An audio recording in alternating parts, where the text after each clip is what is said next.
Nakora mgajuang no diambo matariko chiko dueno mar auchiel ganario prario kod abich oganda jo Kenya pontire kod buok kaluwore gi tho mano mar rawera Albert mabende no wito ngimane bang' ka nondhiye gi obila. Nyakoro mgajuang en wach mabedo sebedo kanyolo paro pogore ka oganda gi jogo mabende kelo ratiro mar oganda dwaro mondo mi yud ratiro ne rawera no. Tieno makawuono nyakoro mgajuang watwak gi wuon Albert achiel kachiel ka bende hen wach no mabende okidwano bai mondo awinjie koya e dhoge wuon gino mage kadhe kaka familia ka bende warango ni weche moko tingo koda ka wach mano ochiw gi tendo obila kotenre gi nonro madhi mbele hewi nek mar rawera no. Dute chendo maro yimore gi mamoko aroko pachiel maro timachok na ria deka uchiel nono kabende wantie live Facebook Ramogi TV K imbui mar Eskachiel gi Ramogi TV Kenya mbui mar YouTube magi thondweche.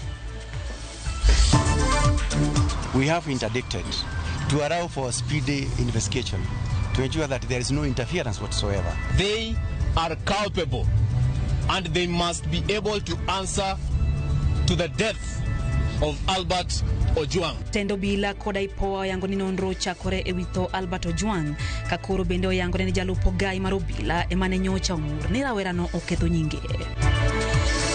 Kargi madala ni endi ne ndala mutingu jakuo kato tingu janek kato tingu ng'ama dwalo ko sirikal. Koro nyathina no kende madwaro aonge wach moro manyalo wachonu.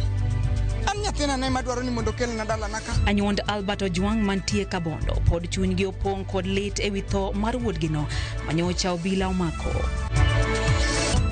Rongo sub county kama hotel negi gi mheshimiwa Paul Abuor. Owinjore obi ong'inwa kako renovate classrooms magwa. Jonyuol mag skund primar Makangeso mantie Rongo ywago lwasi marach mar somo ne nyithindgi.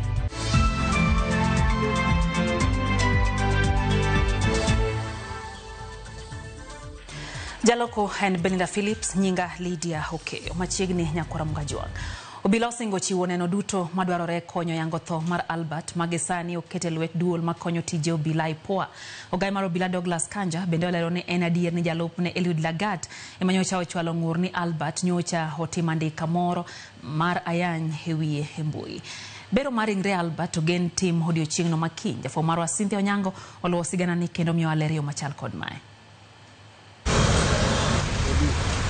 Kaka okang' mar temo yango chenro mar obila temo keto lere tho mar Albert Ojwang kuku mar tendo obila mapacho ka ochopo itesendo obila ma Central e boma ma Nairobi kama nyocha ogeng'ne Albert Ojwang motelo ne tho mare. During a routine cell inspection, Ojwang was found unconscious. He was immediately rushed to Bagathi Hospital for treatment, as documented at the occurrence book number 9/08/06 of 2025 at 01:39 hours. Upon arrival, he was declared dead. Given the circumstances surrounding the incident, it was necessary to investigate the death. Ogai mar obila Douglas Kanja oketi orindi maliet mar keto lere wi nying jatendo obila ma osebedo kawachore ni emanyocha ochiwo ng'ur ni Albert ndiko weche maketho nyinge mbui. Kanja olero ni en adier ni jalupne Eliud Lagat emanyocha ochwalo ng'ur. Let me put it this way. The reasons as to why the late Ojwang was arrested together with a few others is because there was a complaint that had been launched by the DIG KPS about his name being tarnished. So it is on that basis that investigations were actually being carried out. Ka opogore gi kaka osebedo katimore, itwak mar Kanja bende oyore gi jotend IPOA ma bende owinjore onon timbe mag obila go. Kata kamano, tendo obila wacho ni giditiyo kanyakla kod IPOA mar nono tho mar rawerano ka IPOA bende yango ni gisechako timo nonro ewi tho mar Albert kendo obila bich mago kwach kich osedadhogi. Just to confirm that we have received the information about the death from the IG and we have commenced our investigations in accordance with the law. I want to assure him and members of the public that IPOA will do everything possible to ensure that justice is served for the family. And we will provide all the necessary support to the independent investigative agencies in order to resolve this case, and we will provide further updates as the investigation progresses. Motelo nema tendo bila mapachoka oyango chungwe tich obila duto mane nitiere tich e kinde ma Albert ne ogengne kendo ne owito ngimane te sendo bila ma Central kotelnegi kod OCS margi. I ordered the interdiction of the following officers with immediate effects. Number one is the officer commanding the station, that is the Central Police Station OCS, the duty officer who was on duty during the night in question, the cell sentry on duty at that time, all officers who were on duty at the report office that night, and any other officer found to have been on duty or otherwise involved during the incident. Jopiny rito mar ng'eyo matut ewi duoko mar bero makata kamano chor nyime nyaka chieng' tich ariyo. Bango bila chiwo nendgi. Anyola chiwo ywakgi kendo joked ratich oganda bende sundo sirikal. Penjo, eni anyola biro yudo ratiro koso oyo. Cynthia Onyango, Ramogi TV, etesendo bila ma Central. Jokenya ratich oganda obago ng'anyo mar tipo e nyim kar kano ringre ma City e boma Nairobi kote sendo bila ma Central ka gisundo sirikal mondo omi anyola mar Albert Ojwang ratiro bang' tho mare magalagala. Ng'anyo ni okelo dhugruok mar nyamburko e roundabout ma City kendo nochuno bila mo manore kod gilweny mager mondo omi odonjre e gayo rawere kod jokenya ratich oganda manonindo e chuny apaya ka gikwedo tho mar Albert. E kinde no rawerego mag Gen Z ondhio jal moro mane gichich ni en obila kendo gichune morucho pichni duto manosemako kapok gimaye simu nogono.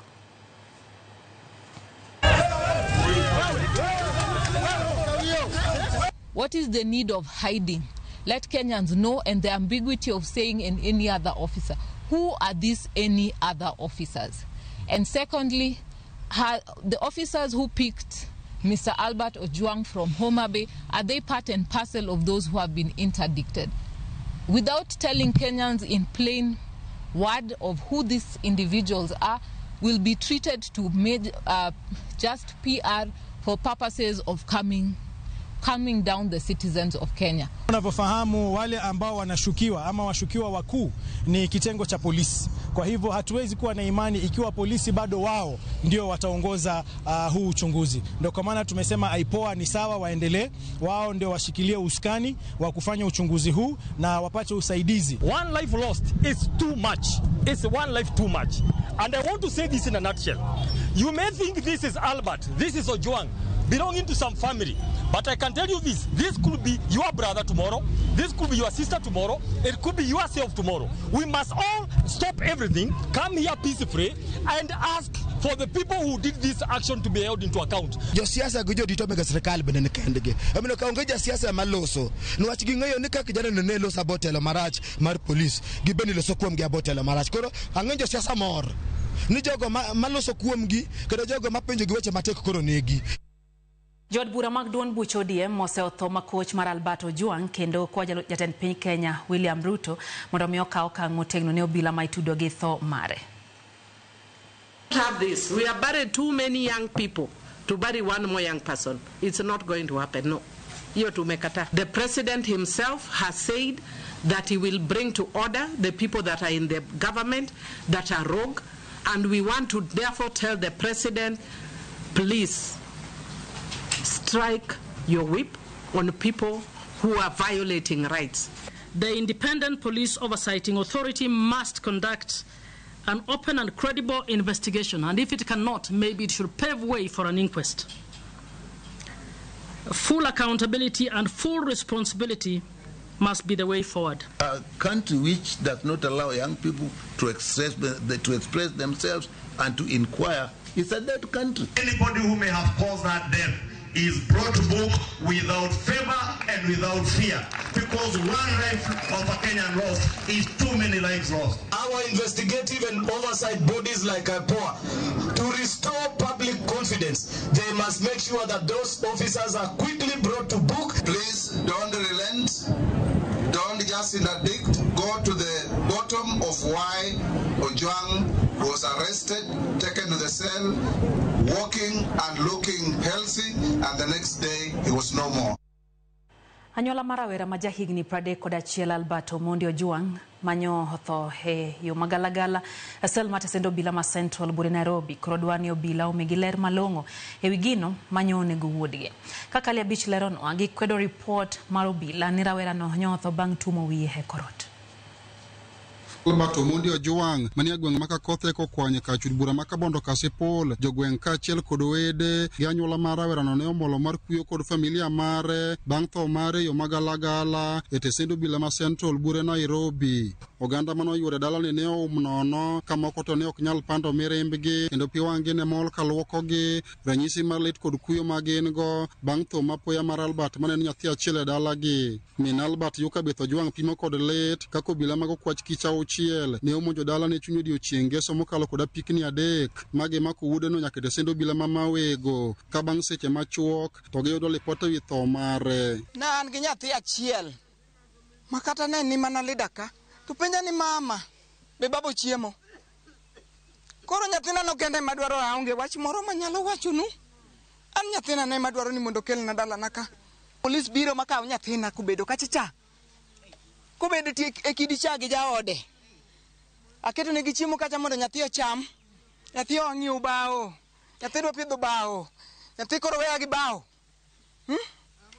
Makata kuon kama nyathi ok ong'weny. Kasto giwuonda ni wach itero Nairobi ni nyathini noketho nying jatelo. Ngeso mane obila mako Albert e dalagi ne odhi nyime kod tije mapile mag dala ka yiendegi mane onyiewo ni odwa pidho e dalagi bang' yudo migago mar odiochieng' e chieng' mane omake no to pod oling' kama ne oketogie ka girito mondo pidhgi. Familia mar Albert wuoro kaka obila auchiel ne omonjo dalagi ma ochweyo make ka gikoni achiel kuom obilago eko ne osingonegi ni Albert ne lwedo makare bang' ka ne osemake. Boma niendi nobedo attacked gi piki 3 ariyo donjo kaluwo kacha tachielo luoro gi ku kar gi madala niendi ne en dala moting'o jakuo kata oting'o janek kata oting'o ng'ama dwa loko sirikal ne gin askeche 6 to jariyo emane wuoyo achiel en Sigei machielo iluongo ni Rapul.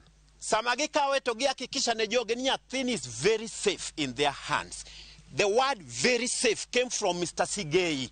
And Sigei should confirm to us what did he mean by the word safe. Gikoni karawera no ne kod ketho to obila ne onego tere doho ka gikoni obila nyaka kaw ting' mar tho wuodgi no kendo lipot ma obila ne osegolo ni Albert ne otho bang' wiye korot e sel manitie tesendo obila ma Central en miriambo ma ok ginyal kawo. Dako chop gi Albert e court on Monday makawuono mawuoyeni. Wawacho ni report mabiro nwa ni nyathini nogo wiye e korot. Wan kaka nyuola wang'e ni nyathini onegi. Wadwaro adier kuom nyathini.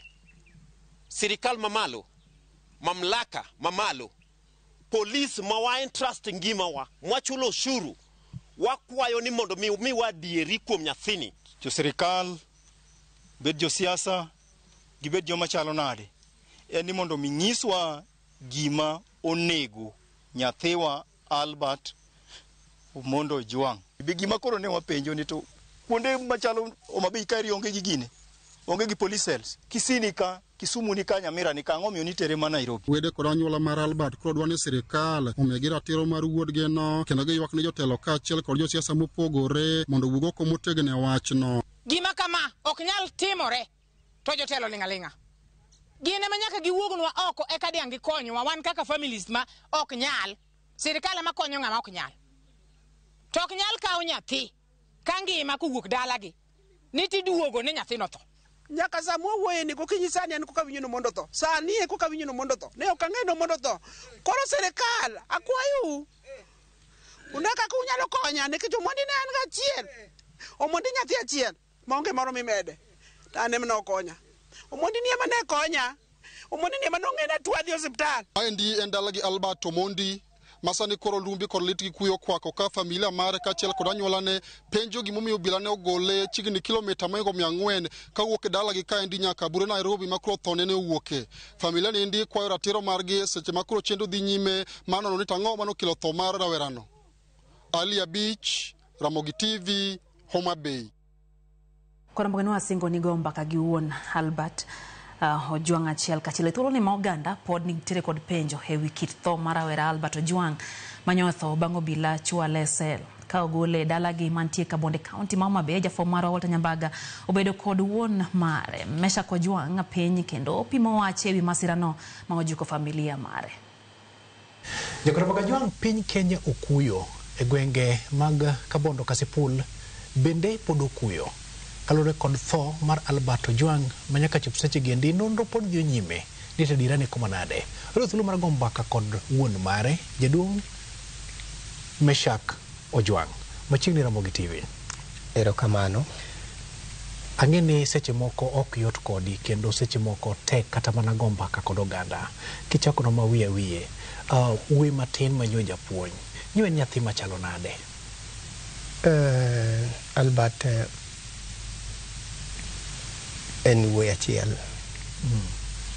En nyathi miluongo ni Miderma kichunge kata nyako bathe.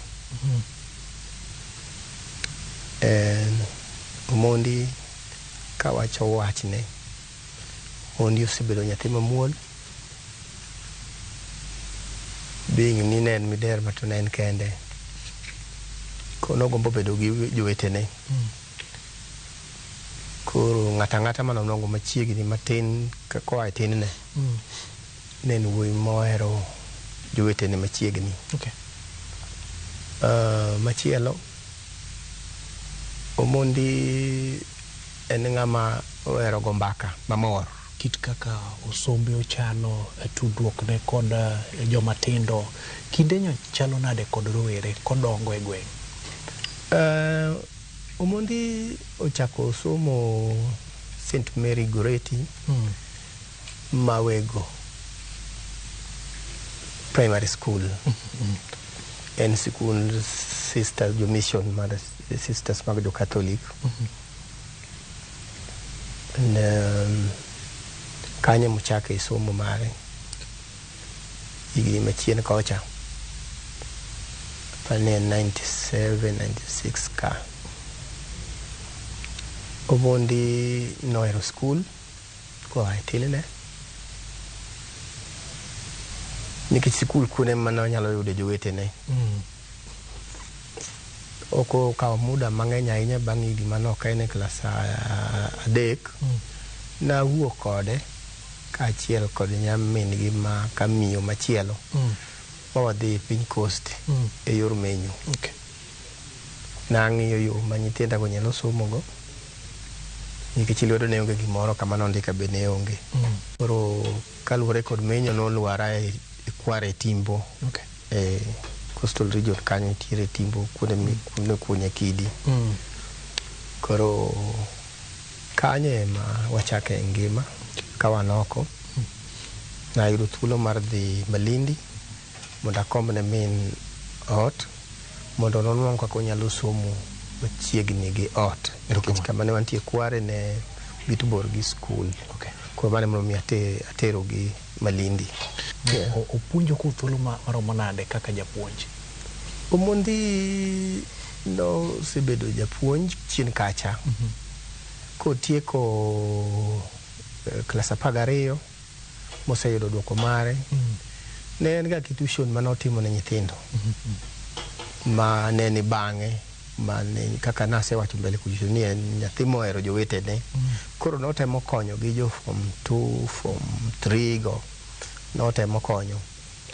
Nobere weche mag kwan, nobere weche mag geography gi sciences gi. Koro nokonyo gi e tuition, nokawo nyithindo ma e mtaa ma ne manadakie no ko konyo gi e yor tiego gi. Erokamano. Yes. Alright. Kuom thuolo ma ibedo ka igombaka kod ji kata mana e kinde ma seche moko imbe iwinjo weche mapilore kor gweng', bende iwinjo ga ni Albert en ng'ama ohero ndiko e Facebook kamago? Aduoga winjo kose join Pwani University kono nwango nafas mosedonjo. Koro seche moko ne wan wonge gi namna. To no afwenyo ni onyalo mana dhi mbele gi ngima ka samoro tek kodwa kich ne onge kama ondikwae. Koro naduoga penjo ni to Albert ere kaka ngima chale ikuni igo tich mjengo oko to kona ni an seche moko nitiere kaka ndiko koro kanye mana fwenye ni ondiko koro aina mar ndiko mana ondiko ni no kang'eyo ni en kabila mane ya kichan en gi ting mapek mar manyo ne school fee tulo na tin go kabisa ya to lepot choponi ne wuodi omaki lepot choponi ken komanade to ere kaka ne ka wachne ang'o gine mane kongi timo lepot ne oko chopona omondi kawan kode dala bang' koseyaringo dhia noaomo maua mipidhe dhot en gi dhako mamiya mapok otieko kata dweche 4 nyaka nyebi dala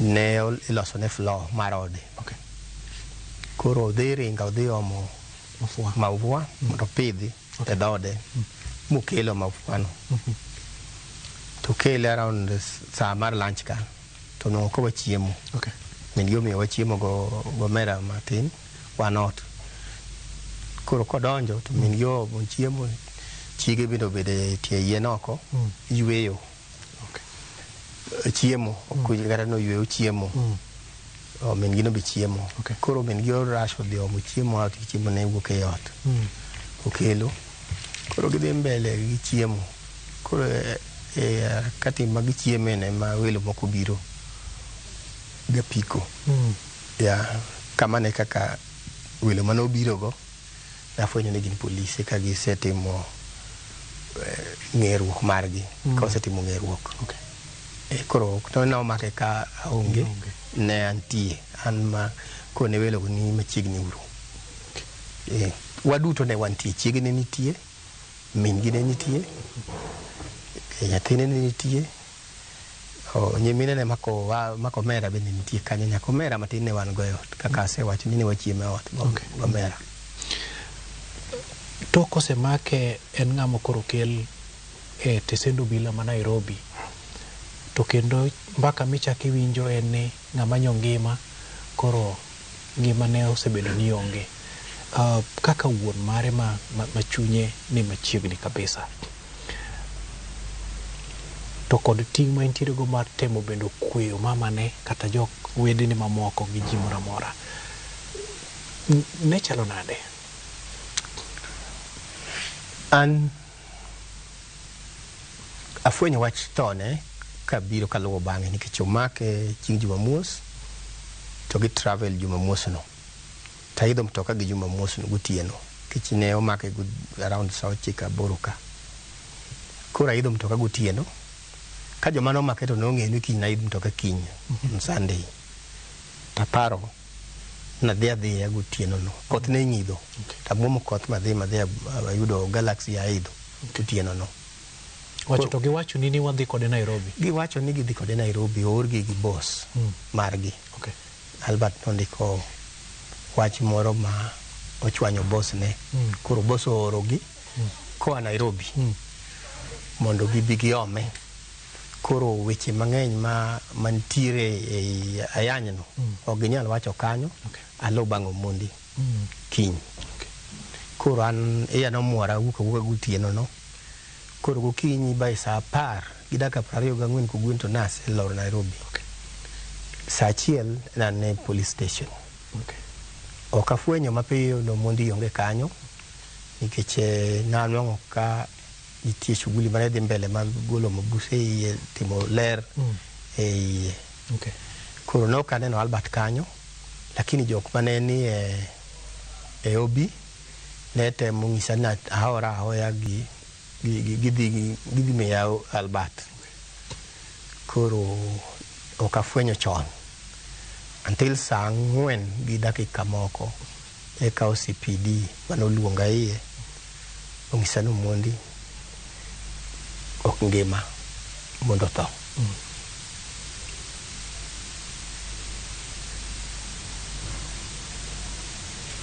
koro en manonego en manong'eyo kaka mondo tho nikech wuoda kowuok dala gi polisi 4 na chiwe nikech nang'e ni en lweto maber mar sirikal. Nikech ne gigolo nyaka tags mag-gi magiwacho ni gin DCI ya Nairobi. Nitiere ariyo ma noa Mawego police station ma bende ang'eyo gi wang'a familia kodgi. Yes.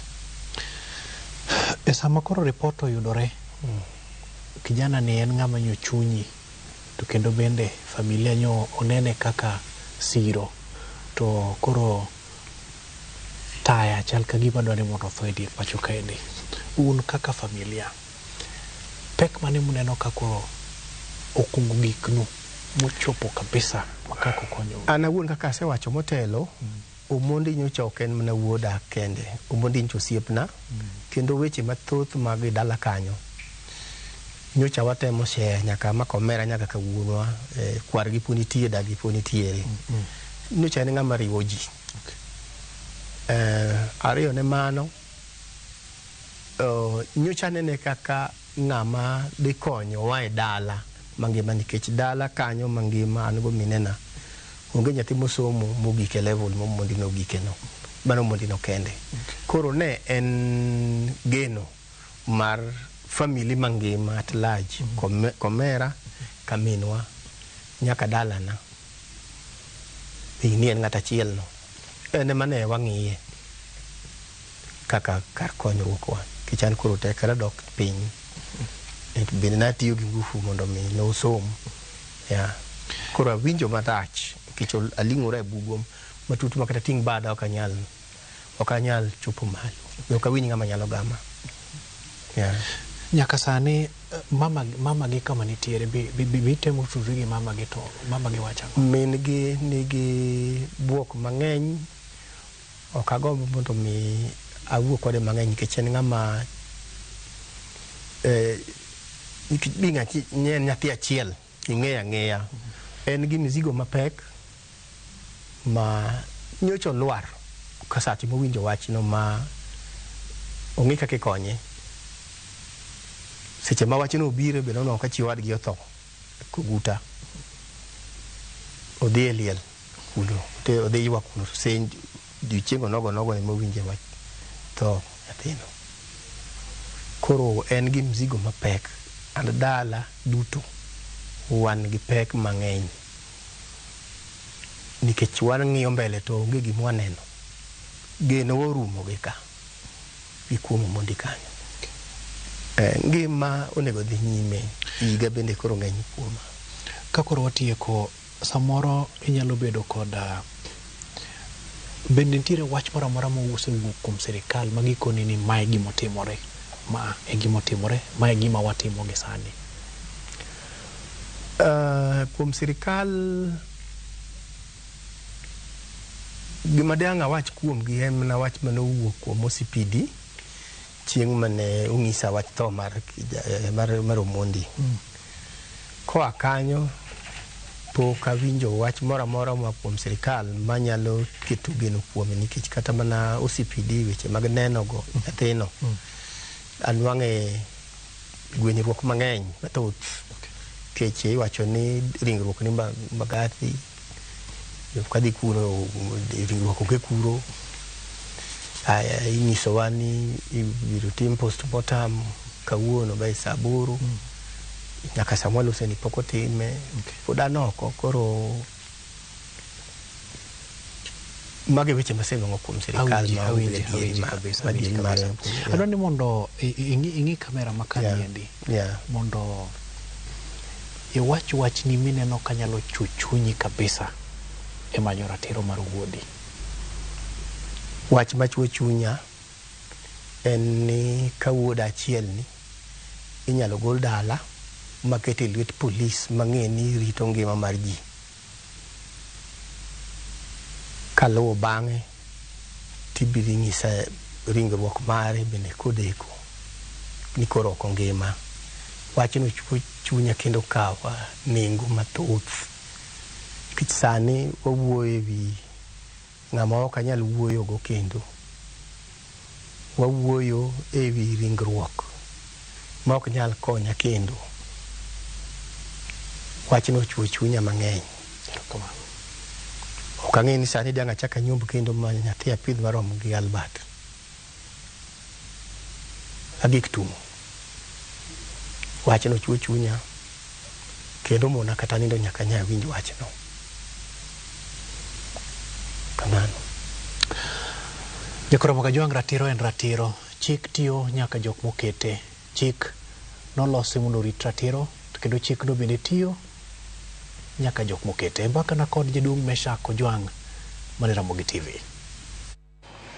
Musanyane wuon Albert gi familia. Simon Omhogi geno marwa ni gibrodo ratiro. Erokamana nyabende ne Walter Nyamboga kuom twak makamano. Wadhi mbele, mana en komanda matesindo bila makamu kunji Inspector Robert Mugo okwede wach mawachore ni jong'anyo nonegi gi obila dwe mar 6 higa mokalo kinde ng'anyo rawere mag Gen Z.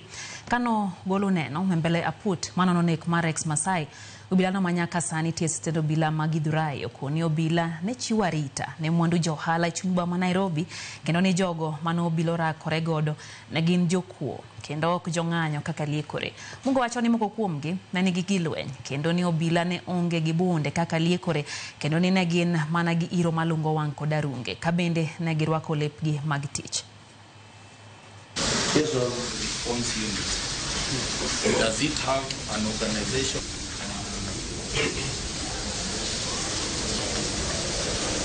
Now, yes, Your Honor, on 25th of June 2024,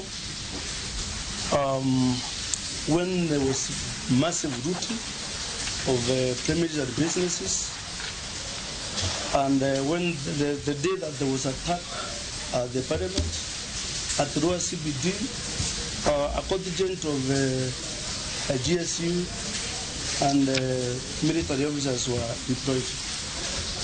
So I could see them. You could see them? But I never interacted with them. Yes, Your Honor. Were they all in uniforms to enforce your officers? I am not aware. Yes, sir. Dakan pradek nyakorom Kajwang' chenro eno imorero kamano kuom medo kete Ramogi TV kapo kwa kao yo mokwongo na singo kao pachi kae hanyato hawinjie pachu. Mwalimu Faith Mzomo kantie Malindi wachone DCI gi polise mabende wachone yudhe osebedo manaka makore giwegi kata abducting themselves. Wachoni sani koro gidwano gando yie ni bende rawerano nogore hewi korot kata nogo wiye korot mohinyore bende adier wachono wuora ahinya kaka wechego magarita ok bere pacho kae. Peyton Della wacho kanyo ni entiere kod akoya mawego gin kanyo gi Davis gimora ahinya gi chendo ne mar oimore. Wuod Kanyasa wacho ni oluongo Gen Z te mondo wuog oko kendo dwar ratich gi pacho kae. Wacho ni en tho motimore malit makik gichak giye kaka rawere timre kendo mano mar Albert obed mogik. Elisha Odhiambo wacho ni olo wechegi ka entiere kod wagin kanyo japuonj Masi Odhiambo kod Jali mora ahinya gi wechegi. Bende aneno nyathi Sami to wacho ni en wach malit ahinya. Ochieng' Makomino wacho ni en wach malich ahinya kuom tho mar Ojwang' kendo kadipone mage gik mwadhene Kenya ka bende owuoro ndi chik mane wadwa neno ni ochopo kare. Wacho ni jotelo bende ok dwa lose. Wacho ni wabro mana ng'eyo gima gipando. Oket Joffrey wacho ni enti Oruba Migori wacho no wuoro polise ma Kenya kae. Ivan Sochola wacho ni en bende entiere kod wechedo. Ashley Kezi neno kanyo ka piwangi chwer.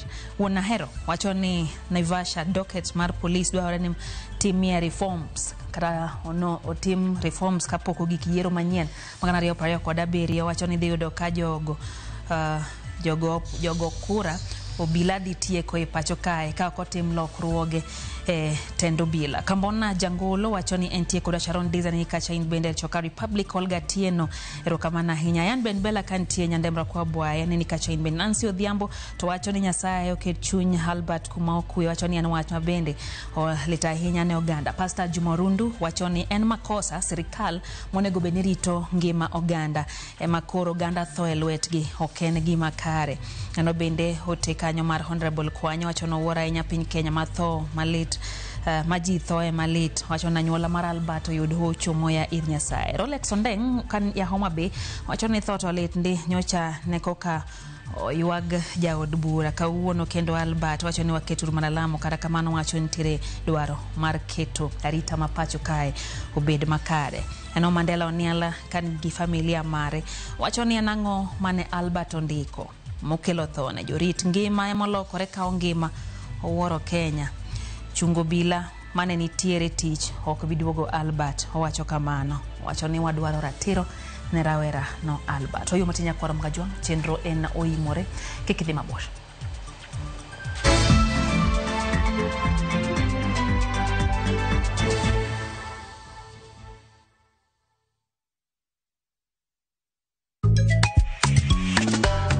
In the kitchen, what do we bring? Break a cubicle string, flavor on a string, pull it, tear it, crumble it, let the fresh flavors all get in, make it bit more tasty, family more healthy, Reiko Cubes could string my bestie. Reiko Cubes ming'eyo cha maridadho mare miyo chiembi medo bedo mamit moloyo. Sani koro nitie paket manyien. Yud mari e duka kata supermarket mantie machiegni kodi kawuono.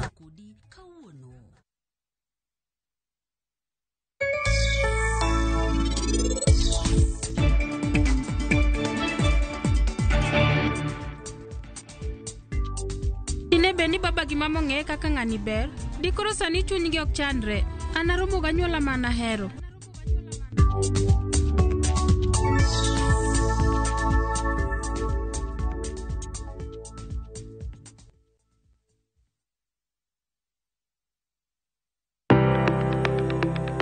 En gima konyo e ngima mapile, to ken gima ng'ato dwaro e ngimane. Bedo gi ngima maber miyo ng'ato dak e ngima maber. Kapok achopo kama dhi osiptal mamiya yath, ang'o manyalo timo. Riwri gi Ruth Otieno e penj laktar, ka wakelo ni paro mag jolony, paro mag reso ngima ji, kod sigendni majiwo ji. Sickle cell en tuo mawuok kuom jonyuol. Koro ka ji pok okendre, ji onego gidhi e pim mondo ging'e ka gin gi jin mar sickle cell. Kochakore gi lony manyien mag thieth, nyaka e yore mag thieth makonyo. Wan gi gik moko duto madwarore. Ka injo kaki wuotho to kawira maki wi bari seche te idhi adhi osiptal wacho ni anadwani mondo kawuono pima remo. Penj laktar wuok tich nyaka tich abich saa 12 odhiambo mana e Ramogi TV.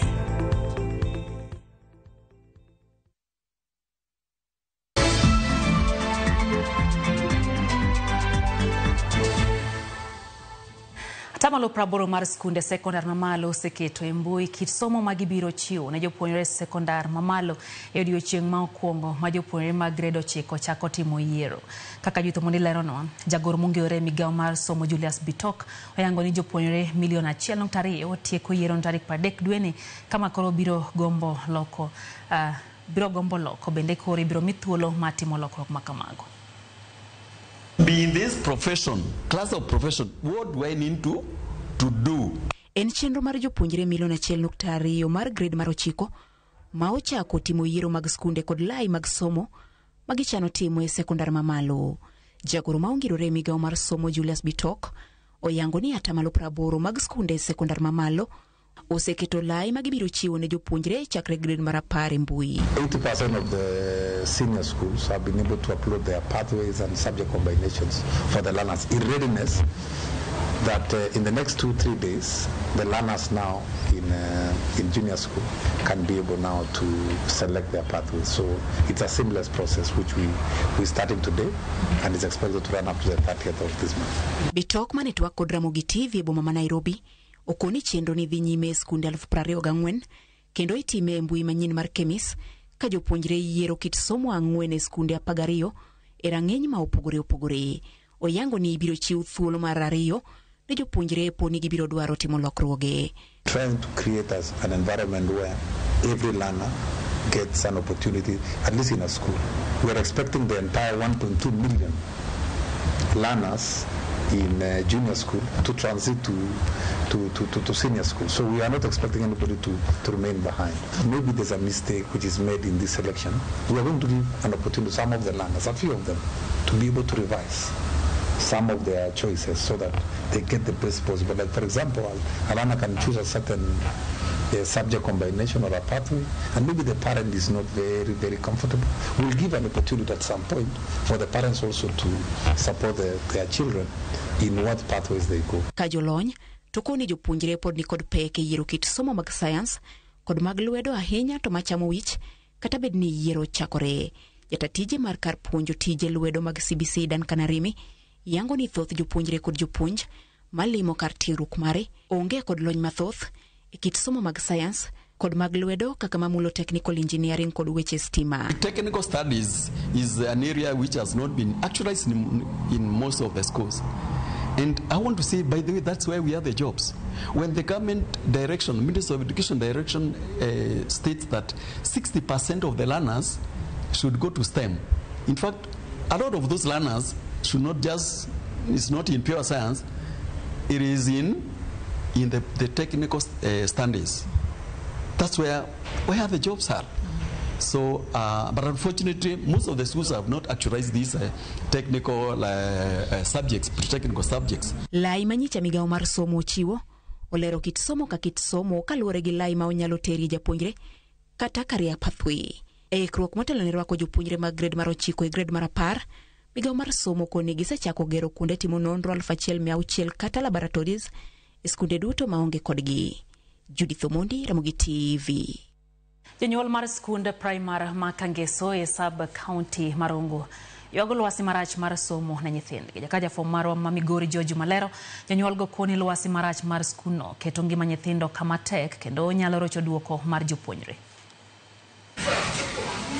Kinde medo kalo ka jule skun primar no mar Kangeso e sabkono Marongo yuago lwasi marach ma somo ni nyithindgi e skun ni. Jonyuol ma skuni mano bedo kod bura koten sikul ni ka achiel kod ten loch nanga yuak ni klese ma nyithindgi some sani richo kadir ot bendo timo kata buru. Nyithindo bede lo, nyithindo bedo kama rach, sikulu yugno. Twani e tabu kata mana buru oromo nyithindo ka nyathi biro to biro gi yoma makuma ketie onge. Kangeso entiere buo Rongo sub county kama hotel ne gi mheshimiwa Paula Buo. Owinjore obi ong'inwa kako renovate classrooms magwa wan bende wan constituents mage. Onyiswa ni to wan kuma nade momiyo nyithindwa nyalo bedo kasome e kundu dhok machal kata to wabiro loro gate ka wating'o boke kendo watamore ni mondo skul olor. Samson Onyanga mana achiel kuom jonyuol wacho ni kata kombe ma nyithindgi some tin ka chopo no bende gitiyo godo bende rach mokalo. Wan gi problems e classes magwa mag nyithindo some. Ariyo desks waremo e skundwa ne. Cho ma wan godo okrom nyithindwa to kendo be ok nober. Sikuni ma Kangeso bende kata pi ma jopuonje nyalo tiyo godo onge ka jonyuol yuak ni pi mano kuny kod piny wach sikul ne ma onego kon sikul ne ka achiel kod joma dak alwora be nyaka sani koro ok ti. Antiere gi pi mano losnwa gi South Nyanza Waterworks. Pi ni nokel mondo okony skul to kony the community. Nyaka ge thuolo mwawuoye ni onge benefit ma community yudo kuom pi mano obedo drill e skul. Skul bende yuak ni ngeche kwa ng'iyo chal mar skul onge pi to health and sanitation regulations to nyiswa ni pi owinjore obed e skul mondo kony nyithindo. Onge kata pi ma nyithindo nyalo modho. Gedo ma klas ma jonasari kata ECD e skul primary ma Kangeso ma igero kod piny wacho ma kaunti ma Migori bende jonyuol yuak ni dhi mos e kinde ma nyithindgi onge kama some malong'o. Chiel kuom gima duong' kabisa wadwa ni ECD marwa ni kama rach kendo en kama rach. Nyithindwa ne buru EDF obika mondo ngikaka gibuya konyo wago. County government to come here mondo ginyiso ni to wanya konyo nang'o mondo migigo yodhi makare. Ero kamano ne governor marwa Mheshimiwa Chila yako kuom ne deo Kangeso mondo en bende no yude ECD center. To kata kamano gitime follow up mar kaka pesa gitiyo. Ningeche waluor ne gilware lwedo marach. Waluor ahinya ni pesa olware lwedo marach. George Juma, Ramogi TV, Migori. Bile kaunti ma Kirinyaga osechako timo nonro ewi kuo moro manotimore kanisa ma ACK All Saints e gweng' ma Gatwe. Jonjore no omonjo kanisa no kendo kwalo mwandu kendo chamo mkate kod sakramit magichwe gi luo e divai. Armstrong Osutwa ntiere kod ler. Jotich kanisa ma ACK All Saints mayudre gweng' Magatwi ne ochiwo kod buk maduong' e kinde mane gichopo e od alam kendo yudo ka dhoot otur. Jonjore ne omonjo kanisano kendo kelo lal maduong'. Waliingia kwa ofisi wakachukua wine chupa 5, halafu wakaingia kwa kanisa wakachukua screens ambazo huwa tunatumia wakati wa service, na pia walienda strong room wakachukua mixture. Jonjorego ne odonjo od alamno kendo chamo wakati kaachiel kod sakramit eka ne giumo divai maromo chupni 5. Wachore ni mwandu manego gi 700,000 ne okwal e kinde monj makamano. Hii sio kitu ya kawaida, na ombi letu ni wakaweze kumbadilika, wakanjirudi, wakaone hayo matendo ambayo wametenda sio kitu ambacho kinaweza kufurahisha Mungu. Ripoti wi monj makama ne ochwal kod chukdar mar kanisano bang' libamba winjo nduru mane wuok e kanisano. Chukdarno ne oyud ka otwe gi tonde ka wachore ni osebedo kanyo kuom kinde malach kapok ne libamba gorese kendo tere od thieth. Laptop na vitu zingine ambazo ni dogodogo hivi, alafu wakaenda kwa kazizi wakaiba, kulikuwa kuna pesa na defy, na hata kibuyu ya watchman ile ilikuwa na chai aliweza kubeba. Sijaifikiria hivyo, na nikaambia Mungu atuonekanie, kwa sababu hii kitendo si nzuri, na hao watu wenye wamefanya hivyo ni laana wanachukulia watoto wao na hata familia zao. Tumeonelea sasa wamewacha kuimba huko kwa kijiji, sasa wameingilia makanisani. Juu sasa hapo ni kusema hii maneno sasa imezidi. Monj makama en mar 5 e kaunti ma Kirinyaga e buodo cha dek kende. Armstrong Osutwa, Ramogi TV.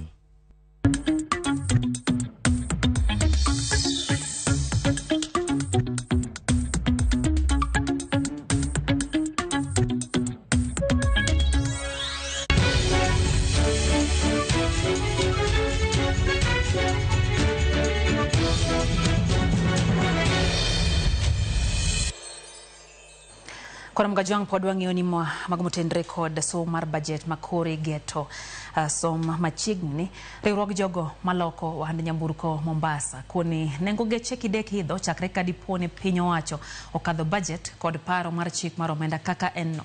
Gikoni nengo nyamburko matindo mathoth jokenya nyiewo biro medore chiegni nyadiriyo. Gino makoro gikoni kidek miyo thoth dukni mauso geche podho. Jojaoko negiler kwa kaunti ya Mombasa.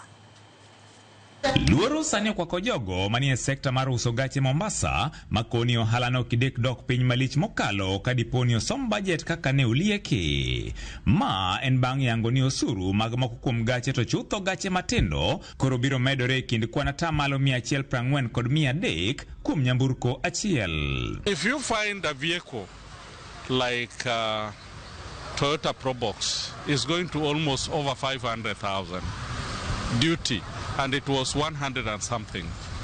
If you go to Nissan Note, it is coming to around 500,000. It was 232. What does that one tell you? It tells you that that vehicle will not be affordable. Ushuru umeletwa, kusema ukweli utatuumiza sana, kwa sababu hii magari imeongezewa ni ile mtu ambaye wa chini ambaye tulikuwa tukiweza kununua tutaweza kununua tena. Gikoni piny owacho medo mana chiego adhola mapoko chango e yor medo usuru mag nyamburko e seche gi mabende oganda mathoth imayo gache mane ginyiewo e yor gowi motamo gi chulo. Right now the purchasing power is down, and if you go to even to the magazine of today, go to the magazines of today, print media, you will find so many vehicles are being auctioned. Why are they being auctioned? Because the buyers cannot pay their installments. Sasa hii watu hata wameshindwa na kununua magari juu hata wenye madeni wameshindwa na kulipa deni. Inabidi ukikopa gari inakuja inachukuliwa na wenyewe. Sisi tunaona inatuumiza na ishatuumiza tayari. Hakuna vile tutaweza. Jakom kamati mochung'ne weche mag omenda e od bura koni kaluwore gi lipot mar KRA ma en kaluwore gi lokruok mar nengo dola kipimo kod siling ma pacho kae kendo weche mamoko. Exchange rate ya Kenya shilling versus USD ilikuwa 100. Sasa exchange rate iko 130. Haya, ya pili, hiyo system ya kwamba unalipa kodi kulingana na mwaka wa gari sio fair, kwa sababu inafaa kuwa katika tax zote ambazo huwa tunazilipa, it is based on the price, not any other. Kama kwa mfano ukinunua microphone, kama hii microphone ni 100 na iko na VAT, unalipa 16% of 100 shillings of this microphone. Haulipi based on microphone itengezwa mwaka upi. Our industry is already dying. We used to import over 200,000 vehicles. Last year but one, we imported only 70,000 units. 2024, by August we had imported only 40,000 units. Luoro margi eni oganda mathoth manie sekta mar uso kod nyiewo gache dhi bedo kod ng'ikruok mapek chakre tarik 1 dwe mar 7 ma idhi chaki tim chikno kokadhe. We have brokers here, we have garages who are earning from this industry, we have clearing and forwarding agents, we have drivers that are shunting these vehicles from the port to the CFS and from the CFS to the showrooms. These are all employment. So ningeomba hiyo sheria inapitishwa iache kupitishwa. KRA pia wasikize, pengine wana maoni mbadala ambao pengine inaweza kuwa bora zaidi, kwa sababu lazima tuhakikishe kwamba watu hawakosi kazi na kutakuwa pia na fairness. So it's a very tricky balance between kuhakikisha kwamba watu wapoteze makazi na pia kubalance fairness katika taxation regime. George Aoko, Ramogi TV, Mombasa.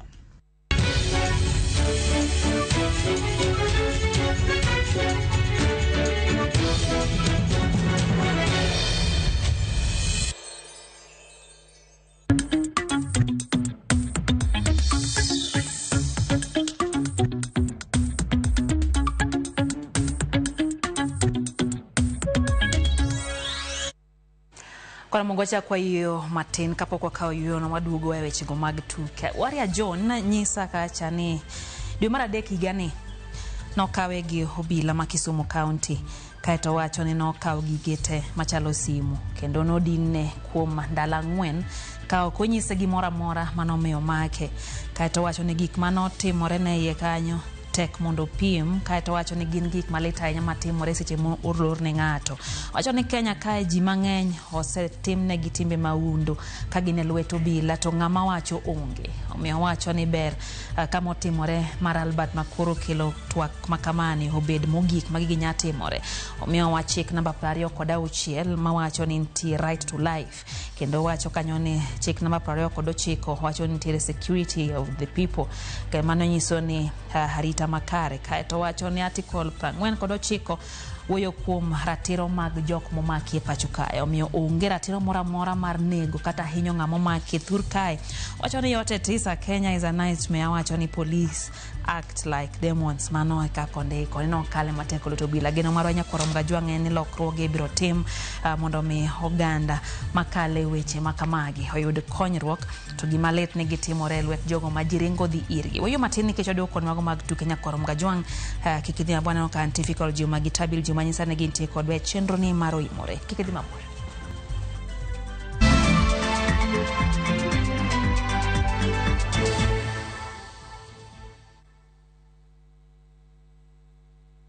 We asked the children, how many of you brushed this morning? And this little boy, his hand didn't go up. And I said, well, why didn't you brush this morning? He said, my brother was using the toothbrush. If I'd waited for him, I would have been late for school. I'm sorry, I get a bit emotional when it comes to that. To be able to change a child's life, to be able to bring back that confidence about their smile, for me, is phenomenal.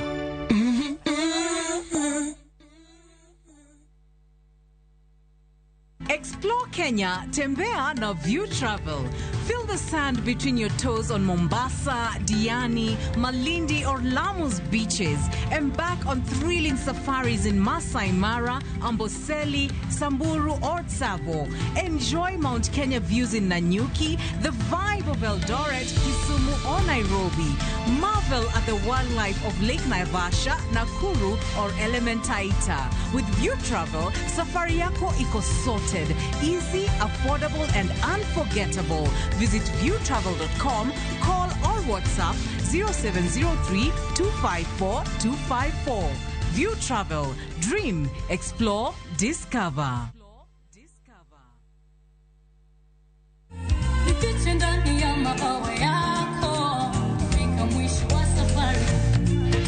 Najua kwamba mimi ni wako, unanipenda tena sana. Nuru yako imenitoa gizani. Mimi naitwa Vestine, one of Vestine and Dorcas. Kupata wimbo huyu bonyeza *811*81#. Kumbuka, Skiza na Citizen ni nyumbani kwa wasanii wote.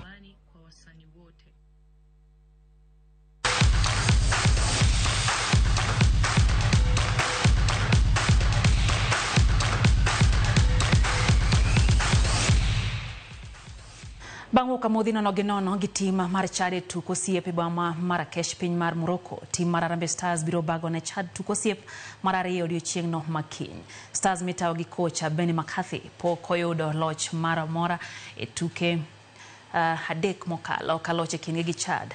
Momako thuolo mar 177 chung' mar timbe pinje mangima biro kelo mijing'o ne timno. Harambee Stars bedo gi tuke gi mag osiep e kinde mag timo ikruok ne tuke mag pinje Afrika mag CHAN makoro ochan dwe mar 8 higani kendo ibiro bagi e pinje mag Kenya, Uganda gi Tanzania.